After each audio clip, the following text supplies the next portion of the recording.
Assalamualaikum dan salam sejahtera.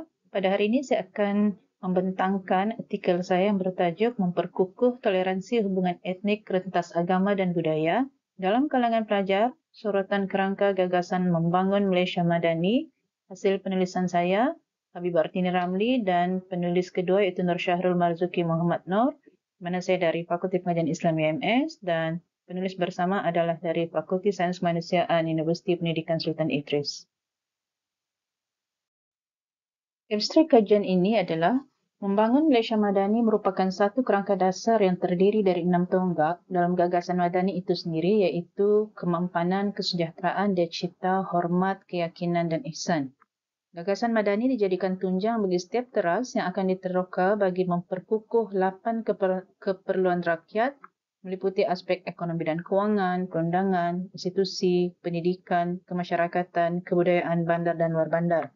Jadi antara tema gagasan Madani adalah memberi tumpuan kepada penyelesaian masalah dan memenuhi keperluan semasa dan akan datang. Dalam konteks penulisan ini, gagasan Madani dilihat sangat memenuhi keperluan usaha memperkukuh toleransi hubungan etnik rentas agama dan budaya dalam kalangan pelajar bagi menjamin kestabilan negara untuk jangka masa panjang. Justru penulisan ini bertujuan untuk menyoroti kerangka gagasan Madani yang dihasratkan dan ia dirungkai secara kualitatif berpandukan dapatan-dapatan kajian lepas dan sorotan terhadap kandungan gagasan Madani itu sendiri secara umum. Jadi dapatan kajian menunjukkan gagasan Madani sangat signifikan untuk dijadikan dasar dan panduan dalam usaha memformulasi model hubungan etnik merentasi agama dan budaya dalam kalangan pelajar. Sebagai pengenalan, gagasan membangun Malaysia Madani merupakan amanat Perdana Menteri yang amat berhormat Datuk Seri Anwar Ibrahim yang dilancarkan pada 19 Januari 2023. Matlamatnya adalah menjadikan Malaysia sebuah negara yang mampan, sejahtera, berdaya cipta, saling menghormati serta bersikap ihsan berdasarkan keyakinan antara satu sama lain. Gagasan ini diperkenalkan untuk memenuhi beberapa keperluan utama rakyat, meliputi semua aspek penting kehidupan bagi menjamin kestabilan berterusan dalam negara. Ia termasuklah aspek pendidikan, kemasyarakatan dan kebudayaan. Jadi apabila menyentuh tentang aspek pendidikan, kemasyarakatan dan kebudayaan ini, maka kita tidak akan terlepas dari membincangkan tentang isu persekolahan serta hubungan antara sesama individu dalam masyarakat, termasuklah hubungan etnik, agama dan budaya dalam kalangan pelajar. Latar belakang kajian. Toleransi hubungan etnik rentas agama dan budaya dalam kalangan pelajar sering diutarakan dalam kajian-kajian berkaitan aspek pendidikan dan perpaduan kaum. Ia berkisar tentang perkara-perkara seperti kecenderungan pelajar untuk bergaul mengikut etnik masing-masing, penyuburan sikap rasisme, stereotip dan prejudis, isu konflik dalaman pelajar berbeza etnik dan fahaman, perkawanan berterusan di sekolah, kekuatan pola persahabatan atas landasan etnik, serta isu sikap etnosentrisme yang membawa kepada batasan pergaulan antara etnik. Jadi perkara-perkara ini ada kalanya mencetuskan kesalahpahaman sehingga menimbulkan konflik yang tidak diingini. Justru pada peringkat persekolahan, ia perlu ditangani dengan penuh hikmah dan bijaksana agar tidak mengganggu gugat matlamat keamanan negara. Ironinya, beberapa garis panduan berhubung perkara ini terkandung dalam gagasan membangun Malaysia Madani yang menjadi fokus penulisan ini. Metodologi kajian. Penulisan ini mengenengahkan kaedah kualitatif untuk meninjau kandungan gagasan membangun Malaysia Madani yang mempunyai hubung kait dengan aspek hubungan etnik rentas agama dan budaya dalam kalangan pelajar. Dapatan yang diperolehi diselaraskan dengan dapatan kajian-kajian lepas untuk memantapkan lagi perbincangan kajian. Dapatan kajian. Tema utama dalam kerangka gagasan membangun Malaysia Madani adalah kalimah Madani yang secara dasarnya merujuk kepada kepercayaan antara kerajaan dengan rakyat dalam aspek ketulusan dan kerjasama. Jadi ia mempunyai 6 visi iaitu kemampanan, kesejahteraan, daya cipta, hormat, keyakinan dan ihsan. Manakala fokus utama visi gagasan Madani merangkumi aspek ekonomi dan kewangan, perundangan, institusi, pendidikan, kemasyarakatan, kebudayaan, bandar dan luar bandar.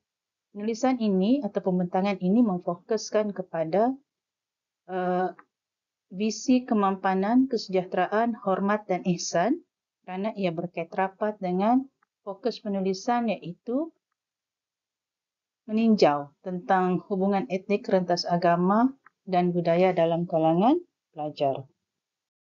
Dalam tonggak gagasan Madani yang pertama iaitu kemampanan, ia dirujuk sebagai kemajuan mutu kehidupan bangsa dalam acuan yang holistik di antara manusia dan alam berasaskan citra Malaysia yang unik. Kemampanan tersebut ditunjangi aspek kebersamaan serta kerjasama secara kolektif yang konsisten meliputi segenap lapisan masyarakat di bandar dan luar bandar. Dalam aspek pendidikan, ia diterapkan secara tidak langsung dalam saranan pembangunan kurikulum dalam kepelbagaian budaya yang ada di Malaysia tanpa meminggirkan nilai Islam dan agama-agama lain khususnya yang terkait dengan prinsip akidah dan akhlak. Kemampanan dalam konteks Madani juga mensyaratkan kesejahteraan dalam pengertian saling menghormati dan mengasihi antara satu sama lain, termasuklah kalangan pelajar di sekolah, seperti yang dirumus dalam dapatan kajian sebelum ini. Dalam tonggak gagasan Madani yang kedua iaitu kesejahteraan, sistem pendidikan sama ada di sekolah maupun pengajian tinggi dilihat sangat perlu untuk memansuhkan segala perbezaan sosial dalam membangunkan dasar kesejahteraan. Kalau dalam aspek kebudayaan, elemen yang mengikat seluruh masyarakat majmuk di Malaysia harus diambil kira secara teliti. Pada masa yang sama, dialog antara budaya juga harus dipupuk dengan nilai yang dikongsi bersama bagi meneroka kekuatan dan kelemahan pemikiran lama berhubung aspek kesejahteraan dari pelbagai perspektif senario kemajmukan yang ada di Malaysia. Tonggak gagasan Madani seterusnya yang diutarakan dalam penulisan ini adalah hormat. Hormat merujuk kepada elemen kepatuhan, kesetiaan, kebolehpercayaan dan ketatasusilaan yang sering menjadi wasilah konvensional untuk menunjukkan rasa hormat. Memupuk rasa hormat dan kasih sayang adalah salah satu mekanisme pembangunan spiritual dalam kalangan pelajar. Oleh itu, takrifan hormat dalam gagasan Madani menekankan kesemua aspek tertera dengan tumpuan khusus kepada hak asasi manusia dan maruah. Sistem pendidikan merupakan antara platform yang paling berkesan untuk menerapkan nilai hormat agar diamalkan di peringkat rendah dan menengah. Gagasan Madani melihat penekanan terhadap aspek sejarah yang dikongsi dan kesaling hubungan antara masyarakat di Malaysia yang berbeza latar belakang akan membantu usaha ini. Manakala di peringkat pengajian tinggi, geran penyelidikan berkaitan konsep hormat dalam tradisi silang budaya dan agama perlu sentiasa dipromosi dan diperbanyakkan. Pada masa yang sama, setiap individu perlu bersedia menerima kehadiran budaya baharu untuk dirangkumkan ke dalam dasar hormat dengan menjadikan agenda budaya hormat sebagai platform penyatuan kemajmukan agama, bangsa dan budaya. Secara tidak langsung, budaya hormat akan melahirkan individu yang sentiasa merendah diri dan mempunyai rasa kemanusiaan yang mendalam. Tonggak gagasan Madani seterusnya dilihat mempunyai kaitan dengan aspek hubungan etnik rentas agama dan budaya dalam kalangan pelajar adalah ihsan, yang membawa maksud peduli dan belas kasihan.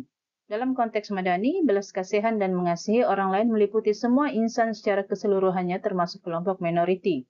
Justru, ihsan yang ingin disuburkan semula dalam negara merujuk kepada tanggungjawab sosial yang menyeluruh dan apabila dikaitkan dengan aspek pendidikan, sekali lagi, institusi sekolah berperanan besar mempromosikan kempen-kempen yang menekankan nilai ihsan di rumah, di tempat kerja, di sekolah dan di seluruh negara berpandukan penggubalan kurikulum yang bersesuaian bagi menggabungkan nilai-nilai Islam, budaya pribumi, konsep agama dan falsafah lain untuk memastikan kemenjadian generasi akan datang. Sebagai ulasan kepada dapatan kajian, pengamatan bersesuaian dengan fokus penulisan mendapati gagasan Madani dilihat meneruskan kesinambungan gagasan-gagasan awal yang pernah dilancarkan sebelum ini seperti Wawasan 2020, Islam Hadari, Satu Malaysia dan Keluarga Malaysia kerana titik pertemuan yang sama iaitu untuk mensejahterakan hidup rakyat.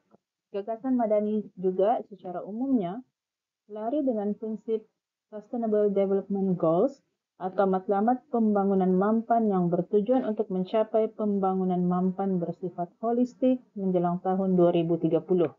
SDGs dilancarkan dalam Penimpunan Agung PBB pada tahun 2015 dengan menekankan Leave No One Behind ke arah kesejahteraan masyarakat global berpandukan 17 matlamat utama. Hal ini membawa maksud gagasan Madani mempunyai hubungan rapat dengan 17 matlamat SDGs tersebut yang berpaksikan hak-hak asasi manusia yang menjurus kepada pembangunan sosial, ekonomi dan persekitaran. Dan hasil penulisan ini juga mendapati gagasan Madani sangat relevan untuk diketengahkan dalam usaha memupuk keharmonian hubungan etnik, rentas agama dan budaya yang konsisten dalam kalangan pelajar. Berdasarkan topik penulisan ini, idea gagasan Madani seterusnya membawa kepada penghasilan draft model hubungan etnik, rentas agama dan budaya berasaskan gagasan Madani seperti yang digambarkan pada rajah yang tertera. Sebagai kesimpulan, dapatlah dirumuskan bahawa gagasan Madani begitu berkait rapat dengan aspek kemajuan dari segi pemikiran, kebendaan dan kerohanian. Dengan adanya kerangka ini serta draft model yang direncanakan, Malaysia sebagai sebuah negara dengan potensi besar, pastinya akan mampu dan bersedia untuk menghadapi cabaran masa hadapan dalam usaha mengemudi serta mengangkat semula martabat dan kegemilangan negara di persada dunia menerusi keharmonian sejagat antara sesama insan.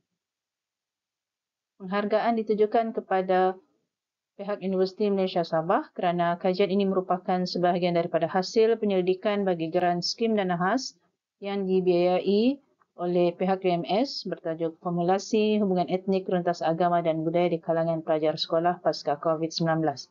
Sekian, itu sahaja pembentangan saya. Assalamualaikum warahmatullahi wabarakatuh.